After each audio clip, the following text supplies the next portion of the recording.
আচ্ছা, দুদিন ধরে শরীরটা একটু খারাপ, তার উপরে বাসায় মেহমান ছিল, যার কারণে ওইভাবে আমি আমার অনলাইনে অ্যাক্টিভটা থাকতে পারছি না, এমনকি অনেক আপু ভাইয়াদের ভিডিওতেও যেতে পারছি না। এজন্য ফার্স্টেই সবাইকে এক্সট্রিমলি সরি বলে নিচ্ছি। আসসালামু আলাইকুম, welcome back to my channel. আশা করি আমার যে সকল আপু ভাইয়েরা আছেন সবাই ভালো আছেন এবং সুস্থ আছেন। আমিও ইনশাল্লাহ আপনাদের দোয়া এবং আল্লাহর অশেষ রহমতে আলহামদুলিল্লাহ ভালো না থেকেও বলতে হবে ভালো আছি। কারণ আমরা যে অবস্থাতেই থাকি না কেন সে অবস্থাতেই মহান রব্বুল আলামিনের শুকরিয়া আদায় করা উচিত। সকালে ঘুম থেকে উঠছি 9টারও অনেক পরে। ওই যে বললাম শরীরটা খারাপ, যার জন্য একদমই ভালো লাগে না। আর ওর আব্বু আমাকে ডাকে না, কারণ তার হচ্ছে কথা আগে হচ্ছে শরীর। আর যেহেতু সকালের নাস্তায় আমাদের তেমন কোনো ঝামেলা থাকে না, আমরা যে যেমন যেটা খেতে মন চাই খেয়ে নিই। তো আমি এটা উঠে বলতেছিলাম ক্ষুধা পেয়েছে, তো ভাবলাম ওকে একটু নুডলস আর একটা ডিম সিদ্ধ করে দিই, ও খেয়ে নিক। আর ওর আব্বু হচ্ছে গতকালকে ভাত তরকারি সবই আছে, সেটা গরম করে দিলেই খেয়ে নেবে। আর আমার একটু চা টোস্ট, আসলে শরীরটা ভালো না থাকায় তেমন কিছু খেতে মন চাচ্ছে না, এজন্য আমার চিন্তাটা আমি করি নাই।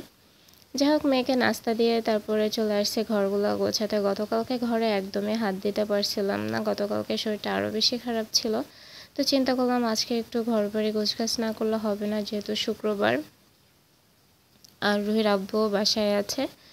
আসলে শুক্রবারে আমি তেমন কোনো কাজ রাখি না, তারপরে হচ্ছে এই ঘর গোছানো এগুলো তো টুকিটাকি, এগুলো রেগুলার কাজ, মানে ডিপ ক্লিনিংয়ের কোনো কাজই করি না, জাস্ট শুধু কোনো রকম মানে গোছানোটা। তো বিছনাগুলো গোছগাছ করে নিলাম। আর হচ্ছে রুহির আব্বু এখনও নাস্তা করেনি, আমিও এখনও নাস্তা করিনি। আগে এই কাজগুলো, শরীরটা অসুস্থ থাকলে আসলে সকালের নাস্তা খাবার দাবার এগুলোর প্রতি এনার্জি থাকে না। আর যেহেতু শুক্রবার, এই জন্য ঝটপট করে কাজগুলো করে নিচ্ছি। যদি ওর আব্বু বলছিল যে এত ঝটপট করে করার কি দরকার আছে, কারণ শুক্রবার বাসায় আছি, দেরিতে খাওয়া দাওয়া করলেও তো কোনো সমস্যা নেই। এদিকে আপনাদের ভাই একটা পাঙ্গাস মাছ আনছিল, তো মাছটা অনেক বড় ছিল। পাঙ্গাস মাছ সাধারণত বড়ই থাকে, ছোটো পাঙ্গাসগুলো আসলে ওইভাবে ভালো লাগে না। তো দেখা যায় যে মাছ বাজার থেকে কেটে নিয়ে আসে, তারপরে এই মাছটা আসলে আপনাদের ভাই হাঁটতে বের হয়েছিল, তখন হচ্ছে দেখছে তো নিয়ে আসছে। আর ওই টাইমে তো আসলে কেটে দেওয়ার কেউ থাকে না, তো সে নিজেই হচ্ছে আমাকে বললো নামাজের আগে যে মাছগুলো আমি কেটে দিয়ে যাচ্ছি, আজকে মাছটাই রান্না করো। কারণ এই সপ্তাহটা মানে গেল সপ্তাহটা আমরা পুরোটাই চিকেনের উপরে ছিলাম, মুরগির মাংস খাওয়া হয়েছে, মাছ একদমই খাওয়া হয়নি। যার কারণে ওর আব্বু বললো আজকে আর কিছু রান্না করার দরকার নেই, যেহেতু তোমার শরীরও খারাপ, তো এই পাঙ্গাস মাছটা কেটে দিচ্ছে, পাঙ্গাস মাছ ভুনা করো তাজা তাজা, আর হচ্ছে ডাল রান্না করো, এটা দিয়ে আমাদের হয়ে যাবে। আপনার পাশের মানুষটা বা আপনার সাথে থাকা মানুষটা যখন আপনার অসুস্থতার গুরুত্বটা দিবে বা আপনার অসুস্থতাটাকে বুঝবে, তখন আসলে মনের ভিতরে একটা অন্যরকম প্রশান্তি লাগে। তো আলহামদুলিল্লাহ আপনাদের ভাইয়াকে আমি সেভাবেই পেয়েছি। সে সবসময় আমার অসুস্থতার সময় পাশে থাকে বা আমার অসুস্থতাটাকে মানে বুঝে আমাকে প্রাধান্য দেয়, এই জিনিসটা আমার অনেক বেশি ভালো লাগে। তো যাই হোক, মাছগুলো কেটে ধুয়ে দাও, ওই মাছগুলো কেটে যা যা করে সবই করে দিছে। তারপরে হচ্ছে আমি চলে এসেছি রান্না করতে। আর আজকে ওই যে বললাম পাঙ্গাস মাছ ভুনা করব আর হচ্ছে ডাল। আর পাঙ্গাস মাছ ভুনার জন্য ফার্স্টে আমি মাছটাকে লবণ হলুদ আর দিয়ে মরিচের গুঁড়া দিয়ে ভালোভাবে মেখে নিচ্ছি, নিয়ে যে এক এক করে দিয়ে দিচ্ছি। আজকে না শরীর অসুস্থ থাকার কারণে মাছ ভাজার আগে যে একটু লবণ দিয়ে দিব তেলের ভিতরে একদমই মনে ছিল না। আর মাছটা এত বেশি তেল ছিটছিল আমার চোখেও লেগে গেছিলো, চোখের পাতাতে। এখন অবশ্য তেমন কোনো সমস্যা হয়নি, মানে কোনো ধরনের ঠোসা পড়েনি, কারণ যখনই লাগছিল তখন আমি পানি দিয়ে ধুয়ে নিয়েছিলাম। আর আমার ব্লেন্ডারটা এখনও ঠিক করা হয়নি, কারণ বাজার পরিস্থিতিটা এখনও স্বাভাবিক না, এজন্য আপনাদের ভাইয়া আসলে এই জিনিসগুলো নিয়ে খুব বেশি একটা বাজারে দৌড়াদৌড়ি করতে চাচ্ছে না, বলছে যে একটা সপ্তাহ যাক তারপরে হচ্ছে ঠিক করে নিয়ে আসবো।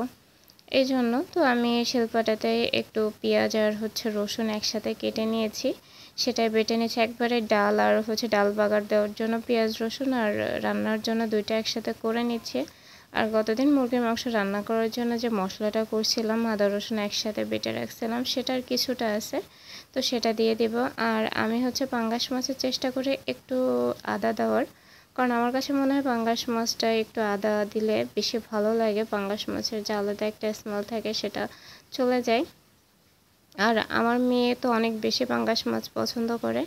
আমাদের বাসায় ডাল আর পাঙ্গাস মাছ হলে আসলে সবাই পছন্দ করে, একদম গোশ দিয়ে যেমন তৃপ্তি করে ভাত খায়, এই ডাল পাঙ্গাস মাছ দিয়েও সবাই তেমনই তৃপ্তি করে ভাত খায়। এই মুহূর্তে আমার ভিডিওগুলো এখনও যারা কন্টিনিউ করছেন সেই সকল আপু ভাইদের কাছে আমার হাম্বল রিকোয়েস্ট থাকবে, আমার ভিডিওগুলো যদি আপনাদের কাছে খুব একটু হলেও ভালো লেগে থাকে তাহলে অবশ্যই আমার চ্যানেলটা সাবস্ক্রাইব করে পাশে থাকা যে বেল বাটনটা আছে সেটা বাজিয়ে দিতে একদমই ভুলবেন না। আর আমার ভিডিও সম্পর্কে যদি কোনো মতামত থেকে থাকে তাহলে অবশ্যই কমেন্ট বক্সে জানিয়ে যাবেন, কারণ আপনাদের মতামতগুলোই আমাদের কাছে অনেক বেশি ভালো লাগে আর অনুপ্রেরণা যোগায়।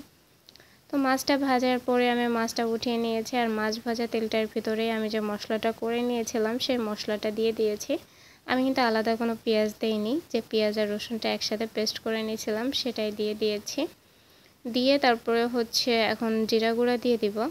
আর আলহামদুলিল্লাহ আমাদের বাজার পরিস্থিতিটা কিন্তু এখন কিছুটা হলেও স্বাভাবিক। আমাদের ছাত্রছাত্রীরা যে তদারকি করছে, যে মনিটরিং এটা গঠন করছে, তাতে আজকেই দেখলাম পেঁয়াজের কেজি 70 টাকা চলে আসছে 130 টাকা থেকে, সয়াবিন তেল 165 টাকা থেকে 140 টাকা, আলু 60 টাকা থেকে 40 টাকা।